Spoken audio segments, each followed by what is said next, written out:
Hello everyone. तो हमारा जो नेक्स्ट टॉपिक है that is in knowledge capsule का जो एपिसोड है उसका जो हमारा नेक्स्ट टॉपिक है that is 20 years of economic reforms. तो जो भारतीय अर्थव्यवस्था के जो 20 साल है, 20 साल जो महत्वपूर्ण साल है दैट इज़ फ्रॉम 1990 टू 2010, इसका हम कंपैरिजन यहाँ पे देखेंगे। 1990 में क्या स्थिति थी और 2010 में वो स्थिति क्या हो गई, एक टेबल के जरिए हम ये डिफरेंस देखेंगे। And this is presented by me that is Imran Sheikh. तो शुरू करते हैं। ये एक कंपैरिजन स्टडी है 1990 की और 2010 की। तो पॉपुलेशन यानी कि जनसंख्या इन मिलियंस हम देख रहे हैं कि यहाँ 839 मिलियंस यानी कि 83 करोड़, लगभग 84 करोड़, 84 करोड़ यहाँ, और पॉपुलेशन जाकर बढ़ा 118 करोड़ 2010 में, और 2016 में ये लगभग 126-27 करोड़ तक पहुंच गया है। जीडीपी इन बिलियन 2010 के अगर हम प्राइजेस ले तो जीडीपी 433 बिलियन थी, तो वो बढ़कर लगभग 4 गुना हो गई, 1538 बिलियन डॉलर जीडीपी बन गई, यानी कि 1.5 ट्रिलियन डॉलर। जीडीपी पर पर्सन जो है यहाँ पे 2010 के प्राइसेस के हिसाब से 503 और यहाँ पे 1265। GDP world ranking dollar PPP, तो world ranking PPP that is per capita के हिसाब से जीडीपी 9th रैंक है, और यहाँ पे जो है 2010 में जाके वो 4th रैंक पे आ गई है। अब ये जाके 2016 में ये 3rd रैंक पे पहुंच गई है। Exports as percent of GDP 6.9% था एक्सपोर्ट्स, वो बढ़कर 21.5% हो गया है। ये सब जो है 1990 से जो हमने इकोनॉमिक चेंजेस लाए हैं, जो first generation economic changes, second generation economic changes आए, उसकी वजह से ये परिवर्तन हुआ है। Gross saving as percent of GDP जो था 21.9% था, वो बढ़कर 34.7% हो गया है। वही अडल्ट लिटरेसी रेट जो है 48.2% था 1990 में, जो बढ़कर 68.3% हो गया है, और 2016 में ये लगभग 74% हो गया है। अभी तक और इसका रास्ता बहुत दूर है, हमें 100% अचीव करना है। वही new official poverty rate percent Tendulkar report, तो पॉवर्टी रेट के हिसाब से ये बहुत डिबेटेबल टॉपिक है कि तेंदुलकर रिपोर्ट के हिसाब से ये नॉर्म से और बाकी रिपोर्ट्स जो आई उसके हिसाब से अलग नॉर्म से, तो ये एक डिबेटेबल टॉपिक है। लेकिन तो भी हम इसके अगर आंकड़े लेते हैं तो 45.3% था, वो घटकर 32.2% हो गया है। अब इन आंकड़ों पे भरोसा करना चाहिए या नहीं, ये हमें तय करना है, क्योंकि अगर आप फूड सिक्योरिटी बिल देखें तो फूड सिक्योरिटी बिल में लगभग 80 से 85 करोड़ लोगों के लिए फूड सिक्योरिटी दी गई है। तो 80 से 85, अगर 125 करोड़ में से 80 से 85 करोड़ लोग अगर 3 वक्त का खाना अफोर्ड नहीं कर पा रहे हैं, तो हम उन्हें पॉवर्टी में कंसिडर करेंगे नहीं, तो फिर कहाँ करेंगे? तो ये एक थोड़ा सा डिबेटेबल टॉपिक है। Urban population percent of total, तो पहले 26% अर्बन पॉपुलेशन था, वो बढ़कर 30% हो गया है। तो ये ग्राफ बढ़ रहा है, तो लोग जो है रूरल से अर्बन की तरफ शिफ्ट हो रहे हैं। नेक्स्ट जो पॉइंट है that is share of world's market capitalization, तो पूरी दुनिया का अगर आप धन देखेंगे, पूंजी देखेंगे, तो उसका कितना परसेंट जो है इंडिया कंट्रीब्यूट करता है, तो ये लगभग आधा % से भी कम है, यानी कि 0.41। लेकिन जैसे ही इकोनॉमिक रिफॉर्म्स आ गई, वो बढ़कर 2.88% हो गया है।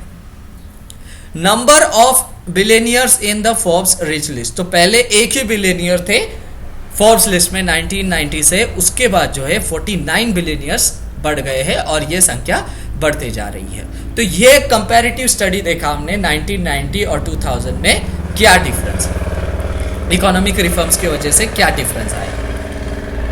From 1950 onwards India remained an inward looking economy with 5 limitations, तो 1950 के पश्चात जो है भारत जो है एक इनवर्ड लुकिंग इकोनॉमी था, यानी कि एक बंद अर्थव्यवस्था थी, और इसके जो है 5 लिमिटेशंस थे, जिसे हम कहेंगे 5 सीमाएं थी।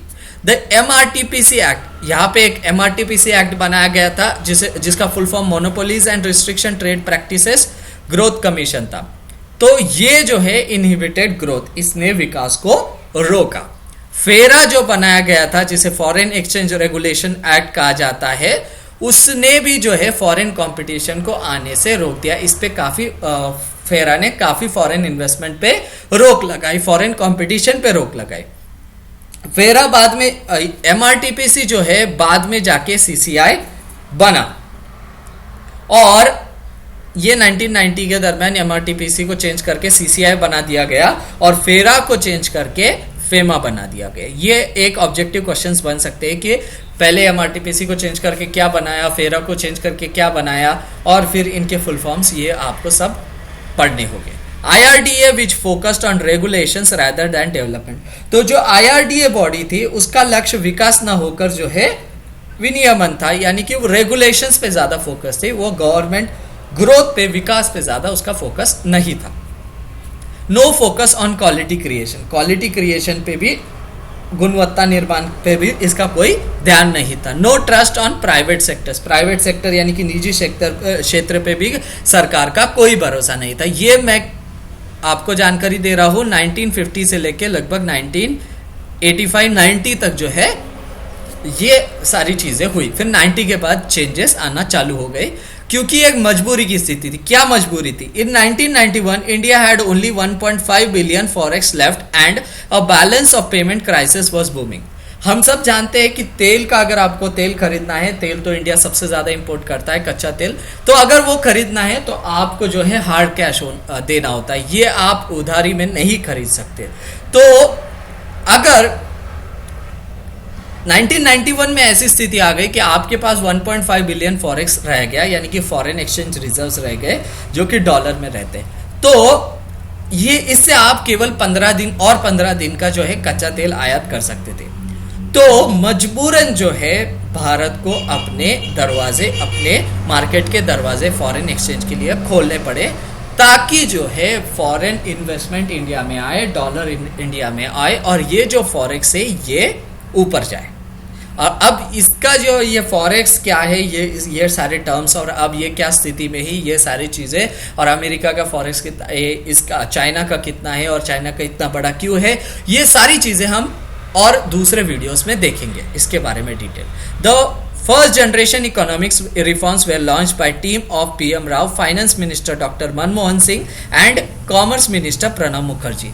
तो 1991 में जो है कांग्रेस की सरकार बनी, और कांग्रेस की सरकार बनने के बाद राव जो है पंतप्रधान बने, और उन्होंने जो है मजबूरन ये सारे इकोनॉमिक रिफॉर्म्स लाए। और उनकी टीम जो थी वो 3 लोगों की टीम थी, खुद PM राव थे, उसके बाद finance minister doctor Manmohan Singh थे, जो आज 10 साल के लिए प्रधानमंत्री रहे 2004 to 2014, और कॉमर्स मिनिस्टर प्रणब मुखर्जी थे, जो आज राष्ट्रपति बने हुए हैं।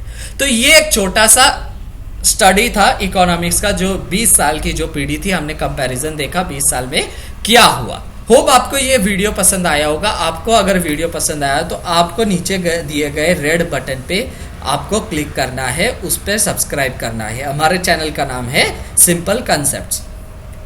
तो आपको इस चैनल को सब्सक्राइब करना है, ताकि आप 1100 से ज़्यादा वीडियोस पर आप अपडेट्स मिल सकता है आपको, और जो भी हम वीडियोस अपलोड करेंगे उस पर भी आपको अपडेट्स मिलते रहेंगे। तो थैंक यू फॉर वॉचिंग। आपको ये वीडियो कैसा लगा आप नीचे कमेंट कर सकते हैं। Thank you for watching. Have a nice day.